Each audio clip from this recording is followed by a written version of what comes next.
अवधूत चिंतन श्री गुरुदेव दत्त श्री स्वामी समर्थ। मी शीतल तुमच्या सगळ्यांचं आपल्या चॅनलमध्ये स्वागत करते, नॅचरल सुरुवात करते।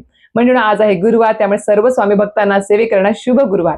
तर मंडळींनो, चैत्र शुक्ल द्वादशी म्हणजेच आपल्या श्री स्वामी समर्थ माझा प्रकट दिन या दिवशी आलेला आहे। तर हा जो प्रकट दिन आहे तो मोठ्या उत्साहात सर्व ठिकाणी साजरा तर होणार आहेतच, पण ज्यांच्या घरामध्ये स्वामींचं अधिष्ठान आहे, मूर्तीच्या स्वरूपात असेल, फोटोच्या स्वरूपात असेल, त्यांच्या घरामध्ये सुद्धा स्वामींचा प्रकट दिन मोठा उत्साह साजरा होणार आहे। आता खूप लोकांना प्रश्न पडला असेल की आपल्याला श्री स्वामी समर्थ महाराजांचा प्रकट दिन हा घरच्या घरी आपल्याला कशा पद्धतीने साजरा करता येईल, स्वामींची षोडोपचार पूजा कशी करायची आहे, मंत्र स्तोत्र कुठले पठण करायचे आहेत। सगळ्यात महत्वाचं या दिवशी आपल्याला जे आपण श्री स्वामी समर्थ महाराजांच्या प्रकट दिनानिमित्त 21 दिवसांची, 11 दिवसांची, 7 दिवसांची किंवा यथाशक्ती जी काही सेवा किंवा आपण जे पारायण सुरू केले होते संकल्पयुक्त, त्याचं उद्यापन आपण या दिवशी कशा पद्धतीने करायचं आहे याबद्दल संपूर्ण माहिती मला आजच्या व्हिडिओ देणार आहे। अत्यंत साध्या सोप्या पद्धतीने, जास्त काही तामझाम नाही आहे, अतिशय साधी सोपी पद्धत आहे। नक्कीच व्हिडिओ पूर्ण बघा, स्किप न करता बघा, जेणेकरून तुम्हाला संपूर्ण माहिती व्यवस्थित कळेल। तर मंडळीने तुम्हाला सांगितल्याप्रमाणे चैत्र शुक्ल द्वादशी म्हणजेच आपल्या येत्या 20 मार्च 2026 या दिवशी शुक्रवार आहे। गुढीपाडव्याच्या दुसऱ्या दिवशीच आपल्या श्री स्वामी समर्थ महाराजांचा प्रकट दिन साजरा होणार आहे मोठ्या उत्साहात। दिवाळीपेक्षा हा मोठा सण म्हणजे मानायला गेला तर मोठा सण आहे, दिवाळीपेक्षाही मोठा सण आहे। प्रत्येक त्या भक्तासाठी, त्या सेवेकऱ्यांसाठी नक्कीच मोठा सण आहे। पण आता श्री स्वामी समर्थ महाराजांनी कधी कोणाच्या म्हणजे श्री स्वामी समर्थ महाराजांनी कोणाच्या पोटी जन्म नाही घेतला, तर ते प्रकट झाले होते। त्यामुळे श्री स्वामी समर्थ महाराजांची जयंती म्हणून हा उल्लेख केला जात नाही, तर श्री स्वामी समर्थ महाराजांचा प्रकट दिन म्हणून हा दिवस साजरा केला जातो। तर हे तुम्हाला कळालं असेलच। आता सगळ्यात महत्वाचं, प्रकट दिन कोणाचा आहे तर आपल्या श्री स्वामी समर्थ महाराजांचा प्रकट दिन आहे। सोबतच ब्रह्मांड नायकांचा हा प्रकट दिन आहे, जो मोठ्या उत्साहात साजरा होणार आहे। सोबतच भिवू नकोस मी तुझ्या पाठीशी आहे, या एका छोट्या वाक्याने करोडो लोकांना आधार दिला आहे, खूप लोकांना भीतीमुक्त केलं आहे, भयमुक्त केलं आहे। आणि हे जे वाक्य ज्यांनी आपल्याला सांगितलं आहे ते आपल्या श्री स्वामी समर्थ महाराजांचा हा आपल्याला प्रकट दिन साजरा करायचा आहे।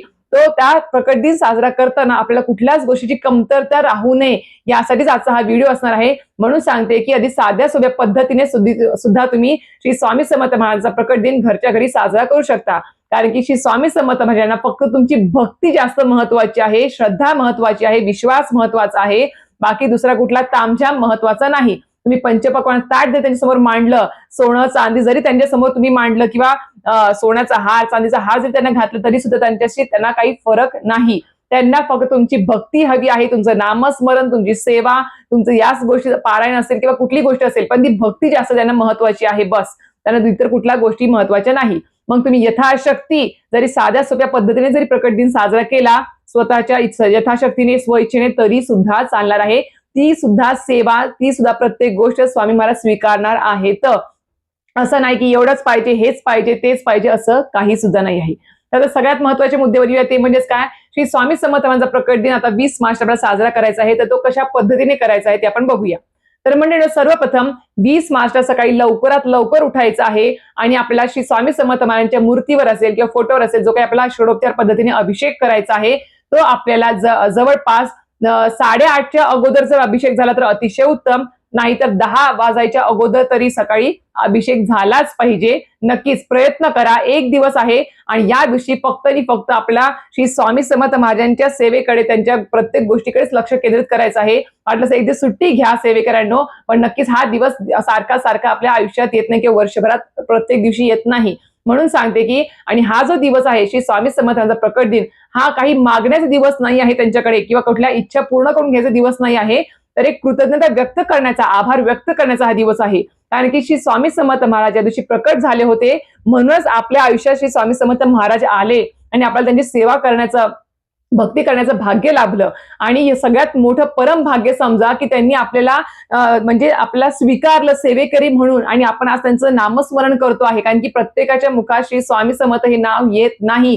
तुम्ही बघा आजूबाजूला, प्रत्येक जणाला त्या गोष्टीची गोडी लागत नाही। म्हणून तुम्ही स्वतःला परम भाग्य समजा की श्री स्वामी समर्थ महाराजांची इच्छा असल्याशिवाय कोणी सेवेकरी सुद्धा बनू शकत नाही, केंद्राची पायरी सुद्धा चढू शकत नाही, एक माळ जप सुद्धा करू शकत नाही। कारण की तेवढी मनामध्ये ते विचार यायला लागतात, आणि आपलं ते भाग्य समजा की तुमच्या मुखात श्री स्वामी समर्थ नाव आहे, तुम्ही त्यांची सेवा करता, छोटी मोठी काही का असेना, पण नक्कीच करत आहात। त्यामुळे स्वतःला परम भाग्य तुमचं समजा तुम्ही।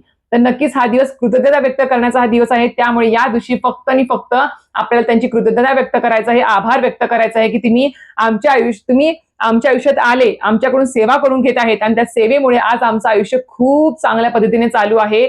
जे काही संकट अडचणी आल्या आयुष्यात, पण त्याची झळ तेवढ्या मोठ्या प्रमाणात आम्हाला भासली नाही. त्याच्यातून सुद्धा आम्हाला अलगदपणे तारून तुम्ही आणलेलं आहे समोर. आणि आज मागे बघितलं भूतकाळामध्ये तर असं वाटतं की अरे बापरे, किती म्हणजे कठीण काळ होता तो. आणि आज जर भविष्य काळ असेल किंवा वर्तमान काळ बघितला तर खूप चांगला आहे. स्वामी समर्थ महाराज, ते फक्त तुमच्यामुळेच आणि तुमच्यामुळेच हा एवढा आभार व्यक्त करण्याचा दिवस आहे. तर मंडळींनो, तुम्हाला सांगितल्याप्रमाणे श्री स्वामी समर्थांच्या मूर्तीवर असेल किंवा फोटोवर असेल तर षोडोपचार आपला अभिषेक करायचा आहे. पंचोपचार नाही तर षोडोपचार करायचा आहे. मंत्रसूत्र पठण करून अभिषेक करायचा आहे. तो सकाळी 8:30च्या अगोदर किंवा 10च्या अगोदर आवर्जून करावा. आता अभिषेक कोणी करावा? सगळे जण करू शकतात. असं नका विचारू की मी विधवा आहे, मी करू शकते का, मी कुमारिका आहे, करू शकते का? सगळे जण करू शकतात, काही सुद्धा हरकत नाही. ज्यांना मासिक धर्म आहे महिलांना, त्यांनी बाजूला बसावे आणि घरातल्या आपल्या मिस्टरांकडून असेल किंवा घरात मुलं असतील जवळपास म्हणजे थोडेफार ज्यांना समजत असेल गोष्टी, त्यांच्याकडून तुम्ही अभिषेक करून घेऊ शकता, काही हरकत नाही. पण या दिवशी कुठली सेवा किंवा षोडोपचार पूजा चुकवू नका.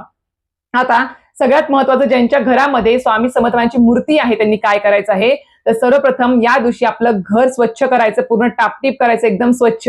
गोमूत्र वगैरे, हळद, मीठ वगैरे टाकून आपला पाण्याने लादी पुसून घ्यायची आहे. आपला चौकट जे आहे, उंबरा, तो पुसून घ्यायचा आहे, स्वच्छ करायचा आहे. उंबऱ्यावर हळदीचं लेपन करायचं आहे. रांगोळी वगैरे सर्व काही क्रिया करून घ्यायची आहे. उंबरा पूजन सुद्धा करून घ्यायचं आहे. ते केल्यानंतर देवपूजा होऊन जाईल आपली. देवपूजा करताना आपल्याला ज्यांच्या देवघरात श्री स्वामी समर्थांचा मूर्ती आहे, छोटी मोठी कुठली पण असेल, कोणत्या पण आकारातली असेल, त्याच्यावर तुम्हाला अभिषेक करायचा आहे.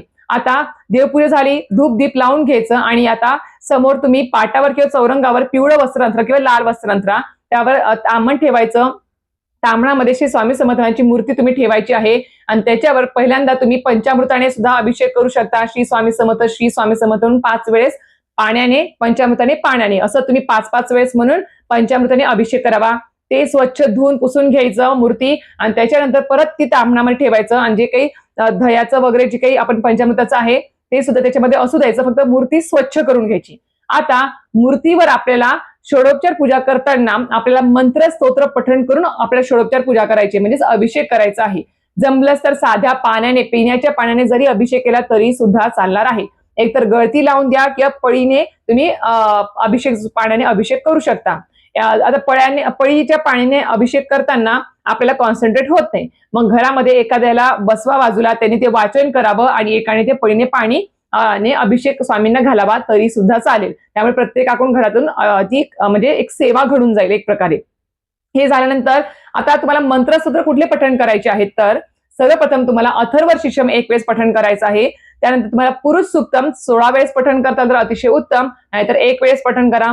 श्री सूक्तम 16 वेळेस पठण करता तर अतिशय उत्तम, वेळ असेल तर, नाहीतर 1 वेळेस पठण करा. त्यानंतर पवमान सूक्तम तुम्हाला 1 वेळेस पठण करायचं आहे आणि रामरक्षा तुम्हाला 1 ते 9 ओव्यांपर्यंत पठण करायचं आहे. हे तुम्हाला 5 जे सांगितले आहेत मंत्र, ते तुम्हाला नित्य सेवेच्या पोथीमध्ये भेटून जातील. आता पुरुष सूक्तम तुम्ही संस्कृतमध्ये वाचा किंवा प्राकृतमध्ये वाचा, चालेल, काही हरकत नाही. आणि श्री सूक्तम पण तुम्ही प्राकृतमध्ये किंवा संस्कृतमध्ये वाचा, चालेल, काही हरकत नाही. पण ह्या 5 मंत्राने तुम्हाला स्वामींच्या मूर्तीवर अभिषेक करायचा आहे. आता अभिषेक केल्यानंतर जे काही पाण्याचं तीर्थ तयार होईल, आता पाणी राहत नाही अभिषेक केल्यावर स्वामींच्या मूर्तीवर, तर ते तीर्थ तयार होतं, एक टॉनिक सारखं काम करतं. तर त्या तीर्थाचं काय करायचं, तर तीर्थ प्रत्येकाने घरामध्ये थोडंफार चमचा सगळ्यांनी प्रसाद म्हणून घ्यायचा आहे. आणि त्यानंतर थोडंसं उरलंच तर काय करायचं, आपल्याला ते झाडांना टाकून द्यायचं आहे. तुळशीचं झाड सोडायचं, त्याला टाकायचं नाही, इतर झाडं तुम्ही टाकू शकता. पण या पद्धतीने षोडोपचार पूजा करायची आहे. आता मूर्तीला तुम्ही नंतर अभिषेक झाला की मूर्ती स्वच्छ पुसून घ्यायची. एक व्यवस्थित वेगळं वस्त्र असावं स्वामींना पुसण्यासाठी. त्याने कोरडं पूर्ण पुसून घ्यायचं. त्यांचे कान, नाक, डोळे सगळं काही बघायचं स्वामींच्या मूर्तीमधलं, पूर्णपणे त्यांना कोरडं स्वच्छ करायचं आहे.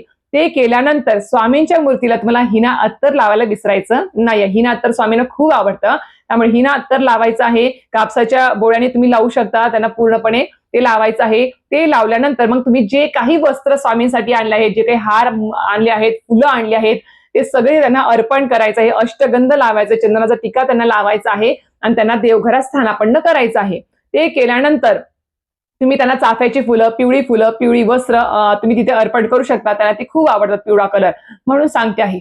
आता सगळ्यात महत्वाचं येतं ते म्हणजे काय, ज्यांच्या घरामध्ये फोटो आहे, आता फोटो कुठल्या पण आकाराचा असावा, छोटा मोठा कुठला पण असेल, त्यांनी काय करायचं, कारण की फोटोवर तर अभिषेक करता येत नाही, मग काय करायचं, फोटोला स्वच्छ पुसून घ्यायचं, पाण्यामध्ये थोडंसं गुलाबजल वगैरे टाकून पुसून घ्यायचं आणि तिथेच त्यांना देवाला स्थापित करायचं. केल्यानंतर आता ज्या काही सेवा आपण मूर्तीवर केल्या होत्या मंत्र स्तोत्र पठण करून, तेच मंत्र फक्त आपण काय करायचं, हातामध्ये थोडंसं हिना अत्तर ठेवायचं कापसाचं बोळ्याचं आणि ते मंत्र स्तोत्र हात जोडून तुम्हाला सगळे पठण करायचे आहेत. अथर्व शीर्षम एक वेळेस पुरुष सूक्तम, श्री सूक्तम, पवमान सूक्तम आणि रामरक्षा हे तुम्हाला पठण करायचं आहे. अजून एक गोष्ट, श्री सूक्तमचं स्तोत्र पठण करत असताना फलश्रुती हात जोडून म्हणावी, अथर्व शीर्षमची सुद्धा फलश्रुती हात जोडून म्हणावी, त्यावेळेस अभिषेक सुरू ठेवायचा नाही.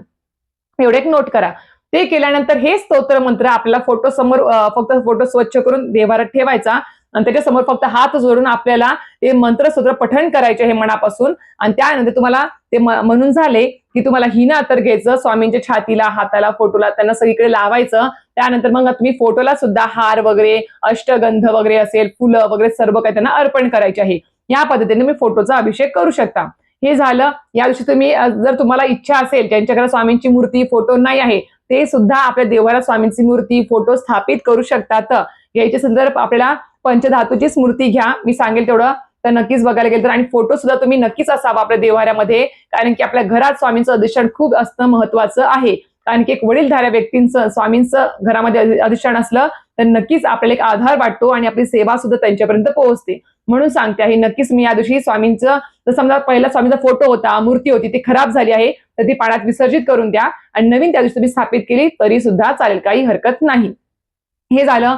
आता या दिवशी आपल्याला सेवा काय करायची यासाठी मी वेगळा सेपरेट व्हिडिओ करेल आणि या दिवशी त्यांच्या आवडीचा कुठला नैवेद्य दाखवायचा आहे ते पण मी तुम्हाला नंतर सांगेल वेगळ्या व्हिडिओमध्ये, कारण की आजचा व्हिडिओ मोठा होऊ शकतो. आता येऊया आपल्याला मेन गोष्टीवरती, म्हणजेच काय, आता स्वामींचा प्रकट दिन आहे या दिवशी. तर दिवसभरामध्ये आपल्याला वेळात वेळ काढून, रात्री 10, 11, 12 कितीही वाजू दे, पण आपल्याला सहपरिवार वेळात वेळ काढून स्वामींच्या केंद्रामध्ये, मठामध्ये नक्कीच जायचं आहे, म्हणजे आहे, आवर्जून जायचं आहे आपल्याला. आणि ते तिथे गेल्यानंतर जाताना रिकाम्या हाताने जायचं का तर नाही, आपल्याला काही ना काहीतरी या दिवशी अन्नदान नक्कीच करायचं आहे. कारण की आपण जे काही स्वामींच्या कृपेने जी काही लक्ष्मी आपल्या घरात येते आहे, पण जे काही कमवतो आहे, आपल्या मेहनतीने जे काही कष्टाने कमवतो आहे, पण स्वामींच्या आशीर्वादाने कमवतो आहे, तर नक्कीच त्याचा थोडासा वाटा बाहेर काढावा. म्हणजे थोडेसे पगारातले पैशांनी आपल्याला काहीतरी अन्नदान नक्की या दिवशी करायचंय. गरजवंतांना अन्नदान करा किंवा तुम्ही केंद्रात जाताना केळी वगैरे, पेढे, फळ, जे काही तुम्हाला इच्छा असेल ते तुम्ही घेऊन जा आणि तिथे आरतीच्या अगोदर उपस्थित राहा, जेणेकरून तिथे येणाऱ्या प्रत्येक भक्ताला तुमचा प्रसाद वाटप होईल आणि एक प्रकारे हे अन्नदान होऊ शकतं.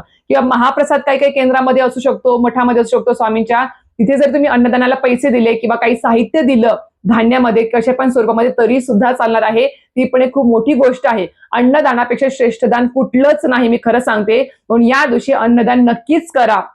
यांचं पारायण चालू आहे त्यांनी सुद्धा, ज्यांचं पारायण आता चालू नसतील त्यांनी सुद्धा आपण नक्कीच आवर्जून अन्नदान नक्कीच करा. नाहीतर फक्त आपण पैसा कमवतोय स्वामींकडे फक्त इच्छा पूर्ण करून घेतोय आणि अन्नदानच करत नाही आहे, गरजवंतांना मदतच करत नाही आहे, तर नक्कीच स्वामी समर्थ महाराज आपल्याला सुद्धा कधी मदत करणार नाही. आणि स्वामी समर्थ महाराज फक्त आपलं मन बघतात, ते आपलं किती पवित्र आहे, आपण जे कमवतो आहे किंवा स्वामी समर्थ महाराज आपल्याला जेवढं काही देत आहे त्याच्यातलं आपण किती देण्याची, आपल्याला दुसऱ्याला देण्याची ताकद आपल्याला किती आहे, आपलं मन किती तयार होतं दुसऱ्याला देण्यासाठी, हे सुद्धा स्वामी समर्थ महाराज बघत असतात. म्हणून आपल्याला अन्नदान करणं खूप महत्वाचं आहे आणि या दिवशी नक्कीच आपल्याला काहीतरी अन्नदान नक्कीच करायचं आहे.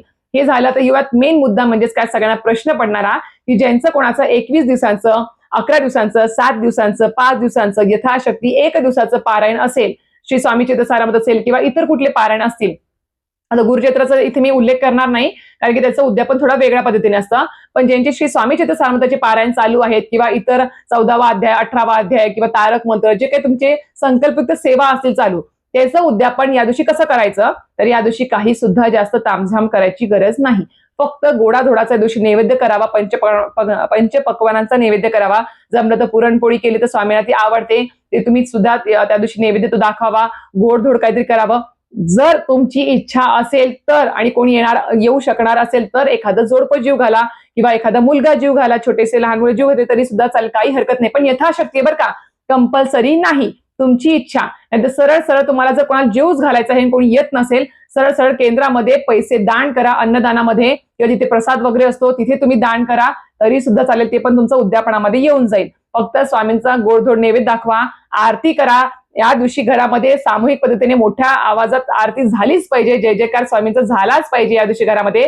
त्यामुळे घरामध्ये पण नैवेद्य दाखवून आरती करायची आहे आणि केंद्रात सुद्धा जायचं आहे. केंद्राच्या आरतीमध्ये पण उपस्थित राहा. केंद्राच्या आरतीला उपस्थित राहणं शक्य नसेल तर नक्कीच दर्शनाला तरी नक्कीच जायचं आहे, कारण की आपला श्री स्वामी समर्थांचा प्रकट दिन आहे. त्या दिवशी आपला आभार व्यक्त करण्यासाठी, जे काही आयुष्यात सर्व चांगलं चालू आहे यासाठी आपला आभार व्यक्त करायचा, धन्यवाद करायचा आहे. त्यासाठी नक्कीच आपल्या केंद्रात जायचंच आहे.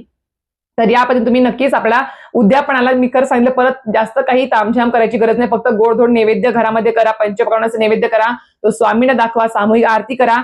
यथाशक्ती इच्छा असेल तर जेवू घाला. कोणाला तरी लहान मुलं किंवा जोडपं नसेलच कोणी तर सरळ सरळ केंद्रात तुम्ही अन्नदानाला जरी पैसे दिले किंवा धान्य दिलं किंवा काही साहित्य घेऊन गेले अन्नदानासाठी तरी सुद्धा चालणार आहे. तिथेच तुमचं उद्यापन पूर्ण होतं, बाकी काही नाही. बस हे एवढंच सांगायचं होतं.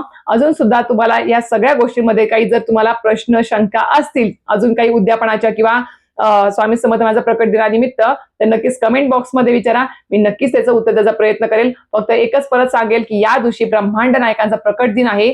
काही मागू नका त्यांच्याकडे, फक्त आणि फक्त आभार व्यक्त करा की बस तुम्ही आम्हाला सेवेकरी म्हणून स्वीकारलं आणि तुम्ही आम्हाला गुरु म्हणून लाभले.